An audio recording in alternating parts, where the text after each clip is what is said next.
Hello students, welcome to class 8th। ये है हमारी नंदिनी हिंदी पाठ्य पुस्तक और इसके अंतर्गत हमने पाठ 18 पढ़ा था, जो कि ममता के बारे में था।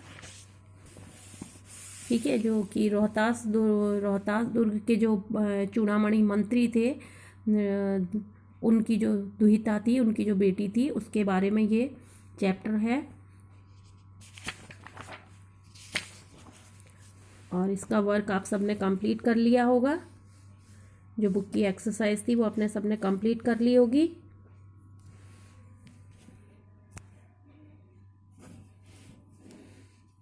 निम्नलिखित शब्दों से वाक्य बनाइए। ये आपको अपने आप वाक्य बनाने हैं। अब हम इसके प्रश्न उत्तर करते हैं। चलिए बच्चों, अब हम इसके प्रश्न उत्तर करते हैं। पाठ 18 ममता, निम्नलिखित प्रश्नों के उत्तर बताइए। ये प्रश्न नंबर 2 का वाला प्रश्न है। ममता कौन थी? ममता रोहतास दुर्ग के मंत्री चूड़ामणि की पुत्री थी। वह विधवा थी। प्रश्न नंबर 2 है, चूड़ामणि ममता के लिए क्या उपहार लाए थे?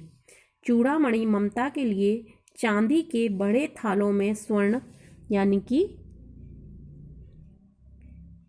सोना उपहार में लाए थे। प्रश्न नंबर 3 है, चौसा का युद्ध किनके बीच हुआ? चौसा का युद्ध शेरशाह और हुमायूं के बीच हुआ था। उसके बाद है प्रश्न नंबर 4, इस कहानी के माध्यम से लेखक क्या संदेश देना चाहता है?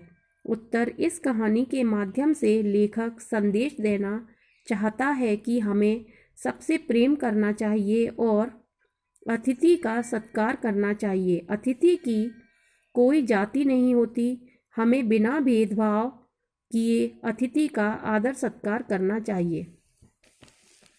उसके बाद जो हमारा प्रश्न नंबर 8 है, उसके ये प्रश्न हैं।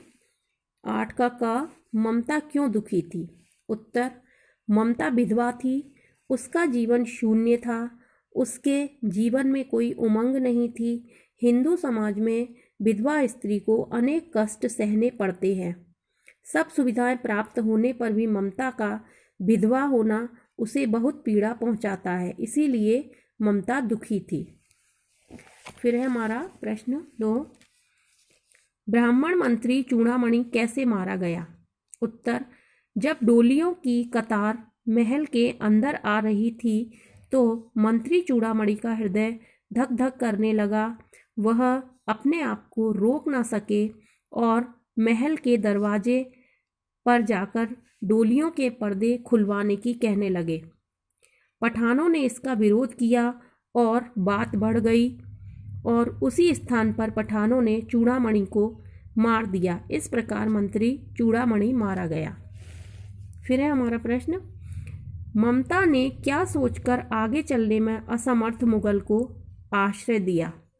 ममता ने सोचा कि मैं ब्राह्मण कुल से हूँ, मुझे अपने धर्म का पालन करना चाहिए, मुझे अतिथि देव की उपासना का पालन करना चाहिए। यही सोचकर ममता ने आगे चलने में असमर्थ मुगल को आश्रय दिया।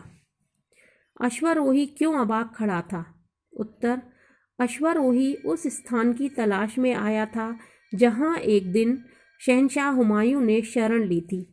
ममता ने अश्वारोही को सारी बात बताई और कहा कि मुझे नहीं पता था कि वह शहंशाह है या साधारण मुगल। ममता ने कहा कि मैंने सुना था कि वह मेरा घर बनवाने की आज्ञा दे चुका था। यह सब कहते कहते ममता के प्राण पक्षी अनंत में उड़ गए। यह देखकर अश्वारोही अवाक खड़ा था। प्रश्न, अकबर ने किसकी स्मृति में मंदिर बनवाया था? उत्तर, अकबर ने अपने पिता हुमायूं की स्मृति में एक गगनचुंबी मंदिर बनवाया उस स्थान पर जहां एक दिन हुमायूं ने विश्राम किया था। उसमें ममता का कहीं नाम नहीं था। और ये हमारे प्रश्न उत्तर हो चुके हैं पाठ 18 के। और पाठ 18 हमारा समाप्त हो गया। आप इसका वर्क अपनी नोटबुक में करेंगे और इसको याद करेंगे।